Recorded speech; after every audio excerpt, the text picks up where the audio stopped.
Automatic defense is an incredible implant for player versus player engagements in EVE Echoes, but it is, like many other implants, overshadowed by those that offer raw damage bonuses.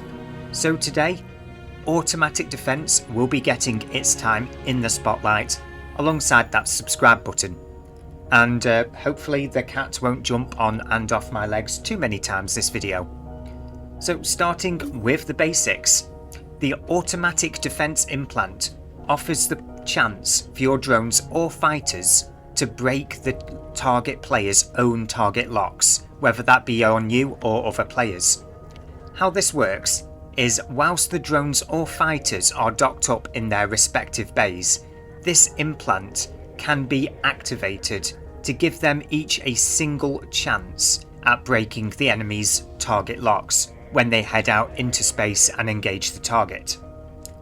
The more drones or fighters you have, the more chances you get, and the higher your implant's overall level, the higher the chance of an individual drone or fighter succeeding in breaking the enemy's target lock. As you can see at the level of 15, this has a 20% chance at present. This ability, paired with a slow locking time on the enemy's side, can result in players being unable to fire a single weapon due to not being able to sustain a single target lock. This is where the sensor dampener module can be used to great effect, further increasing the time for the target player's ship to lock on to the targets.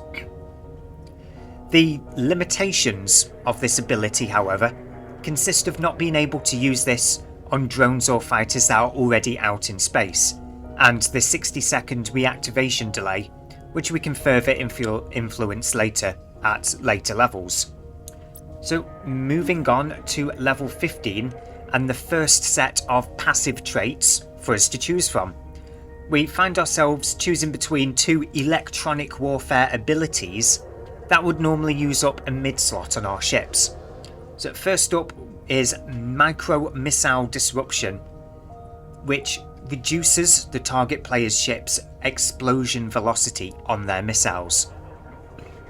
For those of you who are unsure what explosion velocity is, it is a part of how the damage application for missiles is calculated, and it is ideal to keep this as high as possible. So this one seems simple enough, right? What we're doing is we're reducing the damage dealing capabilities of enemy missile ships or missile boats, whatever term or phrase you prefer to use. So opposite this, we have, well, okay, the cat jumping on my lap again, hello. So opposite this fine ability, we have the turret counterpart, Micro Tracking Disruption. This ability is near identical to the previous one. By reducing the target ship's turret tracking velocity, it reduces the enemy player's ability to apply damage to you and your fleet mates, and the cat has just left my lap again. Where am I in the script again? There we go. It's so easy to get distracted. So the decision between these two will ultimately come down to what type of ship you expect to be engaging with. Which, if I had to guess, would be the turrets more often than missiles. Yeah, if it sounds like my speech is a bit fragmented at the moment, by the way, guys, it's just the cat distracting me. Yeah, it's kind of hard to follow a script sometimes. But anyway, the guess about turrets being used more often than missiles, that's an outright guess though. I have nothing to back up that guess whatsoever, especially considered my somewhat lack of experience when it comes to PvP. But that's a playstyle decision of my own. So let's move along to level 30, where we have the next decision, which is how to manage the implant's downsides. So far, you'll note there to be similarities between this and the Bombard Tactics implant, and this is where those similarities are the most evident. Our first option, Logistics Optimization, halves the reactivation delay for the implant's ability from 60 seconds all the way down to 30 seconds. But considering the need to recall the drones and fighters every 30 seconds to pull this off, I can comfortably say this isn't the option I would opt for. Now this brings us to the second option, remote drone charge. Just like its bombard counterpart, this allows the implant's main ability to be activated and applied to drones that are already out in space, engaging with the enemy. This means no need to recall drones and fighters when attempting to force the enemy ship to lose its target locks. So you can just press the button whenever you need to, it doesn't matter where your drones or fighters are. This is hands down the ability that I would choose, and unlike its bombard tactics counterpart, there is no debuff that reduces the implant's main effect when making this choice, so it's just a win-win scenario. So moving on to the final ability for this implant, all the way up at level 45, we have micro scrambling. This ability gives your drones and fighters 3 points of warp disruption for 30 seconds, with a 60-second reactivation delay.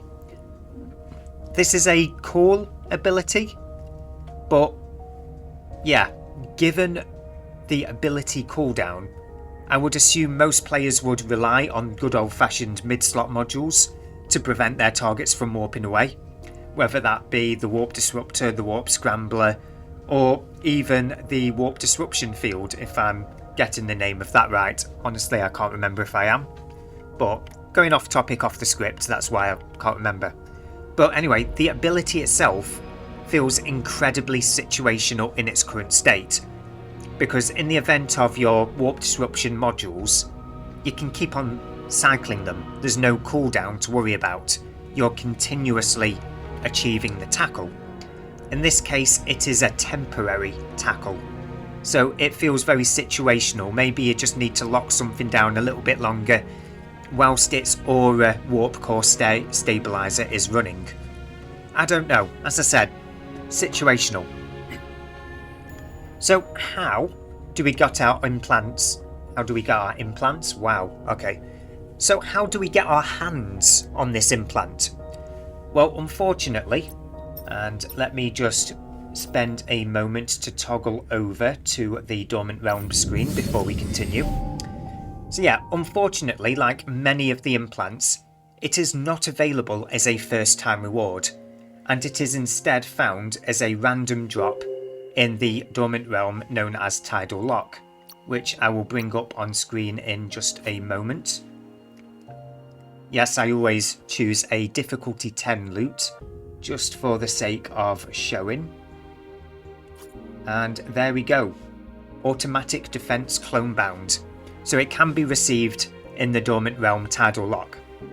Thankfully, this is one of the realms that can be ran without a capital ship, although you might struggle to find a regular group to run it with, due to the much greater amount of time that it takes to run it in comparison with other dormant realms, such as the second dormant realm, the Abyss.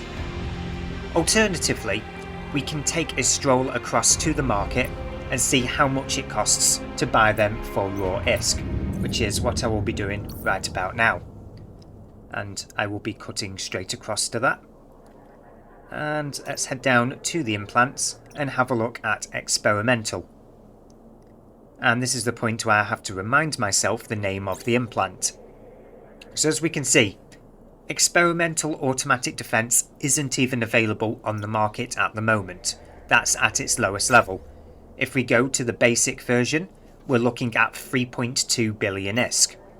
The next level up, we are looking at 8 billion ISK. And of course, we're going all the way up to gold here, although I wouldn't recommend getting it at gold because the ability is too situational for it to be worth going all the way up there. We're looking at 9.9 or 10 billion ISK. And to be honest, I was expecting that to be double, considering there's usually a much larger price difference between purple and gold. As it stands at the moment, I'd probably recommend the purchase of the golden one over purple. But if you're not all that healthy at the moment in terms of ISK.